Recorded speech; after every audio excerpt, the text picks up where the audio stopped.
Good morning, students. In this video, we are going to discuss our next topic, Newton's first law of motion. In previous video, we already discussed about force, balanced force, and their effect on an object. In this video, we are going to discuss about Newton's first law of motion. Newton's first law of motion. What is the statement of Newton's first law of motion? Every body in this universe continue its state of rest or motion in same direction unless or otherwise any external force applied on it. मतलब किसी भी body अगर वो motion में है तो वो motion में ही रहेगी, अगर वो रेस्ट में है तो वो रेस्ट में ही रहेगी जब तक उस पर कोई एक्सटर्नल फोर्स वर्क नहीं करती. मतलब अगर कोई भी ऑब्जेक्ट मोशन में है तो वो मोशन में रहेगा, जिस डायरेक्शन में मूव कर रहा है उसी डायरेक्शन में कंटिन्यूसली उसी रेट से मूव करता रहेगा. ना तो उसका रेट ऑफ मोशन चेंज होगा, ना उसकी डायरेक्शन चेंज होगी, ना उसकी स्टेट चेंज होगी. ये स्टेटमेंट किसने दिया था? न्यूटन ने. Newton's first law of motion. Newton's first law of motion is also called law of inertia. Inertia the tendency of an object to resist change in a state of motion. Inertia क्या होता है? The tendency of an object to resist change in state of motion. किसी भी object के motion की state में जब वो उससे अपोज करता है, अगर उसमें कोई चेंज आ रहा है, उसे अपोज करता है, तो उसे क्या कहते हैं? इनर्शिया. अब इनर्शिया को कैसे कैलकुलेट करते हैं? Mass is the measure of inertia. More will be the mass, more will be the inertia. The first law states that all objects have inertia. The more mass an object has, more the inertia, and the harder is to change its motion. मतलब जिस body का ज़्यादा मास होगा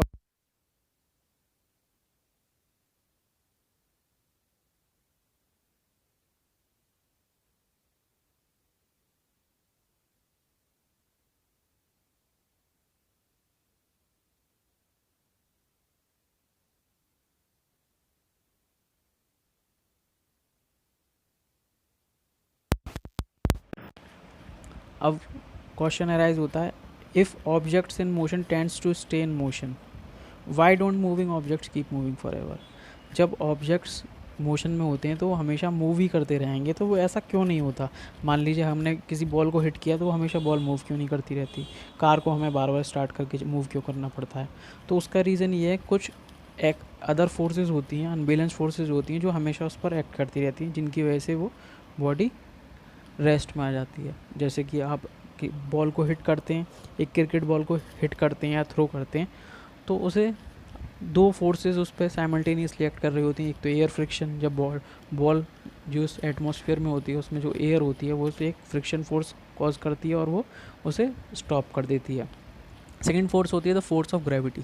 gravitational force of earth क्या करती है? उसे अपनी तरफ खींचती है, डाउनवर्ड्स टुवर्ड्स द अर्थ. इसीलिए कोई भी बॉल जब ऊपर जाती है वो वापस अर्थ की तरफ वापस आ जाती है. A book sliding across a table slows down and stops because of the force of friction. अभी हम किसी बुक को एक डेस्क पर रखते हैं और उसे थोड़ी सी फोर्स लगा के उसे पुश कर देते हैं, हम देखेंगे वो थोड़ी दूर डिस्टेंस पे जाके रुक जाएगी. अब according to first law of motion तो ये होना चाहिए था, जब हमने बॉल को, वो बुक को जब थ्रो किया, उस पर जब फोर्स लगाई तो वो मूव करती रहनी चाहिए थी, लेकिन ऐसा नहीं होता. ऐसा क्यों नहीं होता?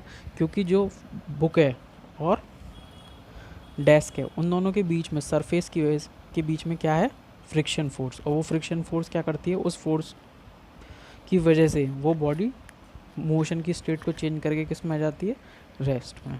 सब में examples from real life. A soccer ball is sitting at rest. It takes an unbalance force of a kick to change its motion. अगर आप एक बुक को एक डेस्क पर रख देते हैं तो वो हमेशा अपनी जगह पर रहेगी, जब तक आप उस पर कोई फोर्स नहीं लगाएंगे वो अपनी जगह से मूव नहीं करेगी. ठीक है, रेस्ट की स्टेट तो हमें पता है. ठीक है, अब वो बॉल मूव कब करेगी? जब आप उसे किक करेंगे. ठीक है, आपने उस बॉल को किक किया तो वो क्या करती है? अपनी जगह से मूव करना स्टार्ट कर देती है. Two teams are playing tug of war. They are both exerting equal force on the rope in opposite direction. This balance force result in no change in of motion. हमने पहली video में अपने देखा था balance force का example. ये एक example जो फिगर में दे रखा है, 3 पर्सनस लेफ्ट हैंड साइड हैं और 3 पर्सनस राइट हैंड साइड हैं, और वो दोनों अपनी अपनी तरफ रोप को पुल कर रहे हैं. तो नेट इफेक्ट क्या आएगा? ज़ीरो, क्योंकि दोनों तीनों अगर सेम फोर्स से दोनों साइड जो है सेम फोर्स अप्लाई हो रही है, तो जो नेट इफेक्ट होगा वो ज़ीरो होगा और रोप कहीं किसी भी डायरेक्शन में मूव नहीं करेगी. What happens in a crash? Speed limit 10. Newton's first law of motion. If you are traveling at 50 km per hour and you hit a tree. Suppose कीजिए आप 50 किलोमीटर पर आवर की speed से car चला रहे हैं और आप एक ट्री से हिट करते हैं. What happens in a crash if you are not wearing your seat belt. अगर आपने सीट बेल्ट नहीं लगाई है तो क्या होगा? जब आप 50 किलोमीटर की स्पीड से मूव कर रहे हैं और आप सडनली एक ट्री से स्ट्राइक करती है आपकी कार, हिट करती है और आपने सीट बेल्ट नहीं लगाई है, तो आपकी बॉडी कार के अंदर बैठी हुई थी, तो आपकी बॉडी किस में थी? मोशन में. और वो मोशन की वेलोसिटी क्या थी? 50 किलोमीटर पर आवर. मतलब कार के साथ साथ आपकी बॉडी की भी स्पीड कितनी थी? 50 किलोमीटर पर आवर. तो जब आप 50 किलोमीटर पर की आवर की स्पीड से मूव कर रहे थे कार के साथ, और कार सडनली हिट करती है ट्री से और वो स्टॉप हो जाती है, लेकिन आपकी बॉडी की तो स्पीड अभी भी क्या है? 50 किलोमीटर पर आवर. तो वो उसी स्पीड से आप फॉरवर्ड डायरेक्शन में आगे की तरफ पुश होंगे और आप डैशबोर्ड से टकराएंगे, स्टीयरिंग से टकराएंगे और मे बी पॉसिबल आप विंडशील्ड को ब्रेक करते हुए कार से बाहर आए हैं. You will hit at the same speed you will reach if you fell from a 3 storey building. Same case 3 storey building से अगर आप गिरते हैं तो वो यही होगा. What happens in a crash if you are wearing your seat belt. अगर आप सीट बेल्ट लगा लेते हैं तो क्या होगा? अगर हम सीट बेल्ट लगा लेते हैं तो जो हमारी बॉडी है वो सडनली थोड़ा सा इम्पैक्ट फील करेगी. जब आप एकदम पुश होंगे आगे की तरफ तो वो सीट बेल्ट आपको रोक लेगी. तो आप वो जो आपकी स्पीड थी 50 किलोमीटर पर आवर की, वो उसे सडनली स्लो डाउन कर देगी और आप का जो एक्सीडेंट होगा उसमें आपको बहुत ही कम चोट लगेगी. इसलिए हमेशा कहा जाता है कि आपको सीट बेल्ट पहननी है. अब Newton's first law of motion में क्लियरली स्टेटेड था कि कोई भी ऑब्जेक्ट होगा वो अगर मोशन में है तो मोशन में रहेगा, रेस्ट में है तो रेस्ट में रहेगा, और जिस डायरेक्शन में मूव कर रहा है उसी डायरेक्शन में मूव करेगा. मान लीजिए एक कार है, ठीक है, वो फॉरवर्ड डायरेक्शन में मूव कर रही है, किसी भी डायरेक्शन में मूव कर रही है, वो उस डायरेक्शन में चलती रहेगी जब तक उस पर कोई एक्सटर्नल फोर्स नहीं अप्लाई होगी. लेकिन ऐसा नहीं होता क्योंकि फ्रिक्शनल फोर्स होती है टायर के और रोड के बीच में, एयर फ्रिक्शन होता है, ग्रेविटेशनल फोर्स होती है, ये सारी फोर्स उसे स्टॉप कर देती हैं. अब इसका बेस्ट एग्जांपल हम समझते हैं स्पेस से. अगर आप किसी भी चीज़ को स्पेस में ले जाके छोड़ देते हैं, उसे थ्रो कर देते हैं, तो वो उसी डायरेक्शन में उसी रेट से, जिस डायरेक्शन से आपने उस पर फोर्स लगाई थी, वो उसी डायरेक्शन से मूव करती रहेगी, मूव करती रहेगी, मूव करती रहेगी इनफाइनाइट डिस्टेंस तक. पर ऐसा होता नहीं है. ऐसा क्यों नहीं होता? जब उसके ऊपर वो किसी भी प्लैनेट, किसी भी एस्ट्रॉयड, किसी भी मेट्रॉयड के पास आती है तो उसका ग्रेविटेशनल फुल फोर्स जो होता है उसे अपनी तरफ खींचता है. उसकी वजह से उसकी डायरेक्शन वगैरह क्या हो जाती है? चेंज, स्पीड भी चेंज हो जाती है.